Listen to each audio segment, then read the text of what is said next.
Salut Internet. Les amis, ça fait longtemps que je vous le promets. Ça fait genre un an. Je sais que c'est long, mais voilà. Il est là, tout beau tout frais, l'épisode spécial sur la Suisse. Qui, du coup, marque le début de notre série sur les pays du monde à la sauce Duck7. Alors, mettez vos combis parce qu'ensemble, on va traverser les Alpes. Enfin, sauf pour les Suisses qui, du coup, ils sont déjà en Suisse. Oui, bon, bref, c'est parti.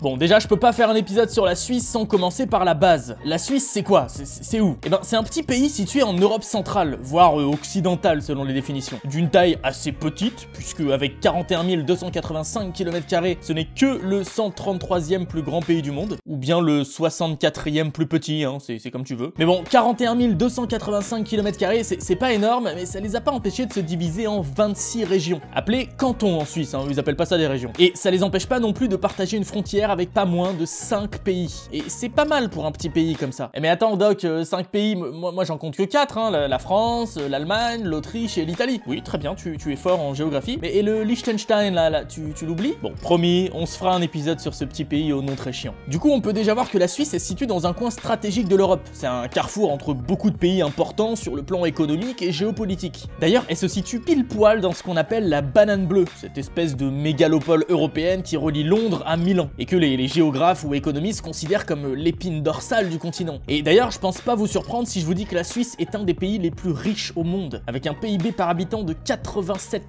475 € en 2014, le 4e plus élevé au monde, hein, tranquille. Tiens, puisqu'on parle d'habitants, ils sont 8 millions de résidents suisses. C'est la 98e population mondiale. Bon, c'est beaucoup, 8 millions, mais c'est pas ouf non plus, hein. Pour comparer, juste l'Île-de-France compte 12 millions d'habitants, une fois et demi la Suisse, hein. Mais surtout, ce qui est marquant, c'est la disparité de ses habitants. Autant les grosses villes sont blindées de monde, autant dans une bonne partie de la Suisse, hein, très montagneuse, il y a pas beaucoup de personnes. Ouais, parce que si t'es suisse, t'as intérêt à kiffer la montagne, hein. Y en a partout. Les Alpes qui vont du lac Léman jusqu'au Liechtenstein, et le Jura qui commence aussi au lac Léman mais part de l'autre côté, jusqu'à la frontière avec l'Allemagne. Et d'ailleurs, si t'aimes bien la marche en montagne, t'es plutôt tranquille là-bas, hein. Ils ont plus de 60 000 km de chemin de randonnée. Bon mais du coup, c'est quoi les autres caractéristiques de la Suisse au niveau de sa géographie terrestre?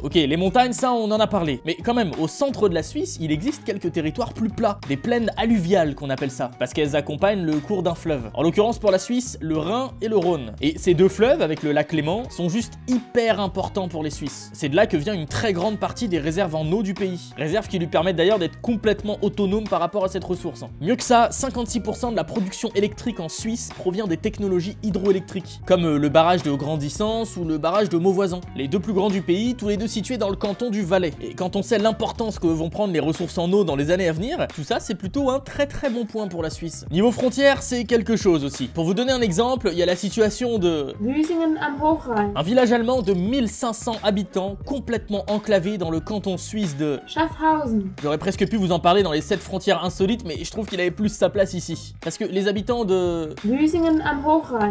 je les comprends pas trop en fait. Ils font tout comme les Suisses, hein. Ils utilisent le franc suisse, ils vont à l'école en Suisse, c'est la police suisse qui intervient quand il y a un problème. Ils ont même 2 adresses postales, une pour l'Allemagne et une pour la Suisse. Et surtout, c'est les seuls habitants allemands qui ne font pas partie de l'Union européenne, puisque la Suisse n'en fait pas partie non plus. Du coup, ce que je comprends pas, c'est pourquoi ce village est toujours allemand, avec 300 ans de vie à la Suisse. Non mais sérieux, même leur club de foot joue dans le championnat suisse. Si ça, c'est pas être suisse. Mais d'ailleurs, je me demande là, c'est quoi être suisse ?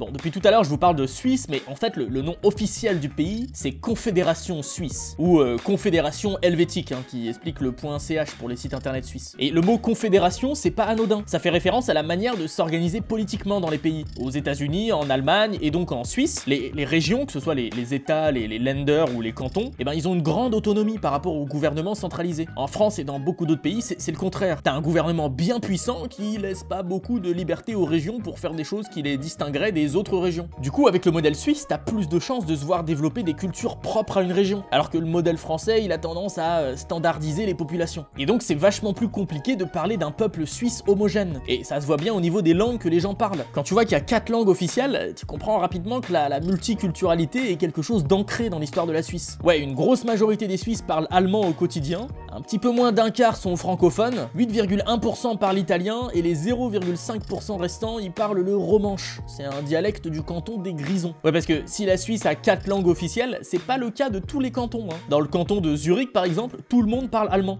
La langue officielle est donc l'allemand et basta. Mec, t'as des cantons qui n'ont pas les mêmes langues officielles. T'imagines si en France t'avais des régions où le français n'était pas une langue officielle. Et dites-vous que la Suisse est multiculturelle jusque dans son système politique. Et ça se voit bien dans les chiffres. En 2016, sur les 8 364 123 habitants recensés, on compte 75,3% de citoyens suisses et 24,7% d'étrangers. Un quart. Parmi ceux-là, 51% résident en Suisse depuis moins de 10 ans, tandis que 21% sont nés en Suisse. Du coup, la Suisse est, juste après le Luxembourg, le deuxième pays d'Europe qui compte proportionnellement le plus de personnes issues de l'immigration. Et bien sûr, au niveau des religions, c'est pareil. Officiellement, la Suisse, c'est un état laïque qui opte pour la liberté de culte, comme en France. Même si, quand t'entends leur hymne national, t'as l'impression d'être au Vatican, c'est quand même un état laïque. Du coup, il y a un petit peu de tout, avec quand même 39% qui se déclarent catholiques, 33% protestants, 4,5% sont de confession musulmane, 0,5% de confession juive, et les 20% restants, eux, ils déclarent ne croire en aucun dieu. Bon, bien sûr, j'ai pas compté toutes les religions qui n'ont pas assez de fidèles pour être représentées dans les chiffres. Du coup, avec tout ça, on se rend compte que la Suisse, c'est pas un état-nation. Ce concept de géographie politique qui voudrait que chaque pays représente une nation, c'est-à-dire un peuple avec une culture homogène. Mais alors, pourquoi la Suisse, c'est un pays? Pourquoi c'est pas plein de petits pays? Et ben, pour comprendre, faut se plonger un petit peu dans l'histoire.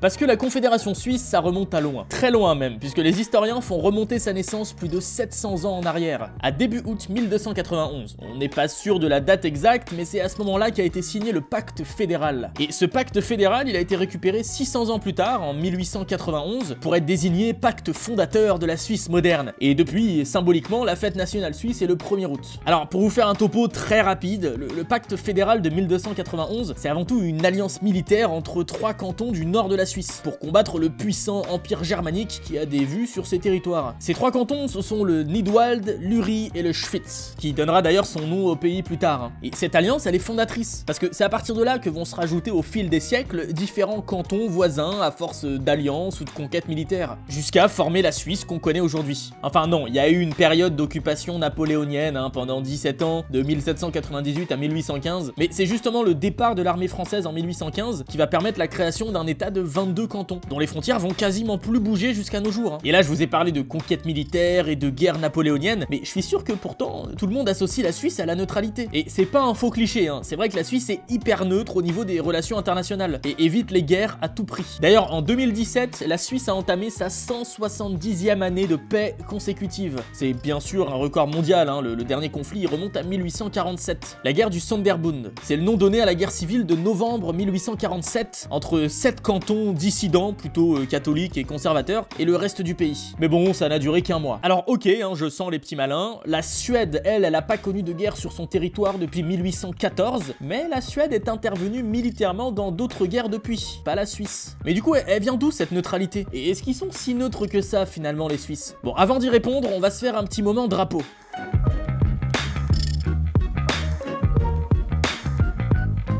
Je pense que vous avez tous une petite idée du drapeau suisse, mais pour ceux qui ont oublié, le voilà. Déjà, on peut remarquer qu'il est carré ce drapeau. C'est tout con, mais rien que ça en fait un drapeau déjà très particulier, puisque le seul autre drapeau carré, c'est celui du Vatican. Mais contrairement à celui du Vatican, le carré n'est pas la forme officielle du drapeau suisse. C'est plus une tradition, mais si un jour tu te retrouves à fabriquer un drapeau suisse, maintenant tu sais que t'es pas obligé de te prendre la tête à faire un carré parfait. En fait, tu peux même faire ton rectangle un peu comme tu veux, vu qu'il n'y a pas de dimension officielle pour le drapeau. Par contre, pour faire la croix blanche au milieu, là tu vas te prendre la tête. Parce que pour elle, il y a des dimensions obligatoires, et pour le coup, vaut mieux sortir la calculatrice. Les branches de la croix doivent être égales entre elles, et doivent être d'1/6 plus longues que large. Bon courage si tu as compris. Pour ce qui est du pourquoi, du comment de ce drapeau, on sait pas bien en fait, et les historiens sont pas tous d'accord sur la question. Il y en a qui font remonter ce symbole jusqu'au 6e siècle, avec le peuple burgonde, et le peuple burgonde, c'est un peuple qui vivait là à ce moment-là, oui, je sais, c'est évident. D'autres pensent que ce blason, il a plutôt été adopté au moment du fameux pacte fédéral, 600 ans plus tard. Du Du coup, on sait pas trop ce qui signifie ce drapeau. Bon, tout le monde s'accorde pour dire que la croix blanche représente l'unité et la paix parmi les cantons, mais selon les hypothèses, le fond rouge derrière peut tout aussi bien faire référence au sang du Christ, ou bien au sang qui a été versé par les peuples suisses pour défendre leur liberté. Attends, j'ai bien compris là? Le drapeau du pays le plus pacifique et neutre au monde qui rend hommage au sang versé? Alors,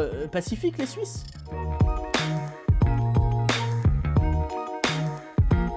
Bon, c'est indéniable que les Suisses portent une très grande importance à leur neutralité. Elle est bien ancrée dans leur histoire puisque dès le XVIIe siècle, les cantons de la Confédération suisse décident de pas prendre part à la guerre de 30 ans. La guerre de 30 ans, c'est une guerre qui a ravagé l'Europe centrale et qui a duré, et ben oui, 30 ans, hein, entre 1618 et 1648. Et ce n'est que 150 ans plus tard que les Suisses doivent abandonner la neutralité. Bon, en même temps, il faut dire que Napoléon, il leur a pas trop laissé le choix. Mais en 1815, lors du congrès de Vienne, hein, qui réunissent les pays vainqueurs après la chute de l'Empire napoléonien, les Suisses y profitent de la création de la Confédération des 22 cantons pour signer avec le reste de l'Europe un accord de neutralité perpétuelle. Perpétuelle, je te rappelle ce que ça veut dire, hein. C'est infini, ça n'a pas de fin, for eternity quoi. Et c'est pour ça qu'aujourd'hui la Suisse ne fait pas partie de l'Union Européenne ou bien de l'OTAN. Et c'est justement ce statut un petit peu à part qui leur permet d'héberger tout plein d'institutions mondiales, comme l'ONU, la Croix-Rouge, l'UNICEF et plein d'autres. Même pendant les deux guerres mondiales, les Suisses sont restés à l'écart de tout conflit militaire. Ce qui est assez ouf hein, quand même vu où se situe le pays. Pendant la Seconde Guerre mondiale par exemple, il n'y a eu qu'une seule victime sur le territoire suisse, à cause d'un bombardier américain qui s'était trompé de cible. Et cette neutralité a en partie été préservée par ces montagnes. Parce que ouais, elles ont quand même bien aidé en 1940. Hein. Dans l'absolu, Hitler il s'en fout de la neutralité des Suisses, hein. Il s'est pas fait chier pour violer la neutralité de la Belgique par exemple. Mais du coup, pourquoi il a pas annexé la Suisse? Bah parce que la différence entre Suisse et Belgique, c'est que la Belgique c'est complètement plat mon pote. C'est quand même beaucoup plus simple pour manœuvrer des divisions blindées. Hitler il a juste jamais eu le temps ni les moyens de s'attaquer à la Suisse et de créer un nouveau front. Alors ouais, la Suisse est super neutre, hein, mais du coup la question que je me pose c'est pourquoi ils sont aussi parano? Non, parce que la Suisse c'est juste le pays le plus préparé à la guerre qui est au monde. Bon, déjà en Suisse, hein, malgré le pacifisme, il y a quand même une culture pour la guerre, avec les mercenaires suisses qui sont très réputés dans toute l'Europe, et ce depuis le XVIe siècle. D'ailleurs c'est même une légion de mercenaires suisses qui est chargée de la défense du Vatican, hein. C'est le cas depuis 1506 et rien n'a changé. Ça explique aussi pourquoi il y a toujours le service militaire obligatoire pour les hommes suisses. Mais en plus, à la fin de leur service militaire, tous les hommes conservent leur arme de service pour protéger leur foyer et pouvoir se mobiliser très rapidement en cas d'attaque. Du coup, les Suisses si pacifiques sont parmi les habitants les plus armés au monde, avec en moyenne 45,7 armes pour 100 habitants. C'est juste le 3e taux d'armes par habitant de la planète, derrière le Yémen et bien sûr les États-Unis. Hein. Mais attends, ça c'est rien. Pour te dire à quel point les Suisses redoutent la guerre, c'est le seul pays au monde qui a suffisamment de refuges nucléaires un peu partout dans le pays pour accueillir toute sa population. Et il y a même la place pour les animaux de compagnie. D'ailleurs, c'est en Suisse que se trouve le plus grand abri antinucléaire au monde, le tunnel de Sollenberg à Lucerne, qui peut accueillir plus de 20 000 personnes pendant un bon moment. Et pour te dire la peur qu'ils ont de se faire envahir, tu trouveras pas de meilleure défense du territoire qu'en Suisse. Déjà, t'as la ligne des Toblerone. C'est juste 3000 énormes blocs de béton construits exprès pour empêcher tout passage de tanks ennemis. Et c'est vrai que ces blocs, ils ressemblent un peu à des morceaux de Toblerone. Et si encore ils en étaient restés là. Mais non, en Suisse, la majorité des ponts, des tunnels et des principales routes du pays sont truffés d'explosifs, prêts à péter à la moindre tentative d'invasion extérieure, histoire de couper tous les accès au pays et rendre la circulation à l'intérieur carrément plus galère.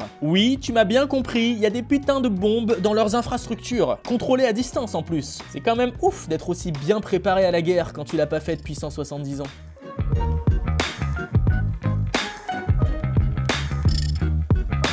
Bon déjà je t'arrête tout de suite, on va casser du cliché. Non, les Suisses ne sont pas les inventeurs du petit Suisse, ni du chocolat d'ailleurs. Même si là pour le coup le chocolat on peut pas nier que c'est un élément hyper important de la culture suisse. Ah bah c'est simple, les Suisses sont les plus gros mangeurs de chocolat au monde, avec en moyenne 11,9 kg de chocolat ingurgité chaque année pour un habitant. Mais c'est surtout l'industrie et les 18 producteurs du pays qui font la renommée du chocolat suisse à l'international. Chaque année, la Suisse exporte à peu près 800 millions d'euros de chocolat partout dans le monde. C'est moins que la Belgique, hein, l'autre prince du choco, mais c'est quand même énorme. Et bon, la culture suisse, ça ne se résume pas qu'au Toblerone, au fromage et aux montres. Non, ce qui m'a frappé quand je me suis intéressé aux Suisses, c'est d'abord leur système démocratique. Faut savoir que là-bas, toutes les lois sont directement votées par les citoyens, pendant des référendums. Et n'importe quel citoyen peut proposer une loi et la faire voter par le reste du pays. Pour ça, il suffit de trouver 100 000 personnes qui soutiennent ta proposition de loi et signent une sorte de pétition. C'est complètement différent par rapport à la France, où les gens votent pour des représentants qui ensuite sont pas forcément obligés de de tenir leurs promesses électorales. Bah ça en Suisse c'est pas possible, et du coup ça explique peut-être pourquoi ils ont une telle culture de l'innovation, technologique, scientifique, mais surtout sociale. Par exemple, c'est le premier pays qui, dès 1994, a inauguré des salles de shoot pour les héroïnomanes, pour mieux superviser leur consommation et leur hygiène, et les guider progressivement vers une désintox. Et ça a tellement bien marché que 20 ans plus tard, beaucoup de pays s'en sont inspirés, comme l'Allemagne, la Belgique, le Danemark, les Pays-Bas, le Canada et la France, qui a ouvert une première salle de shoot à Paris en octobre dernier. Faut savoir aussi que les Suisses, ils sont hyper au taquet sur la question écologique, avec des taux de recyclage records au niveau mondial. Plus de 94% du verre utilisé est recyclé, 91% pour l'aluminium, 85% pour le papier, et tu payes très cher en amende si on te surprend à laisser des déchets dans la rue. Du coup, les villes en Suisse sont très clean. La différence avec Paris, par exemple, est quand même frappante. Il y a aussi le sport qui occupe une place importante dans le pays, avec plus de 2 millions de licenciés,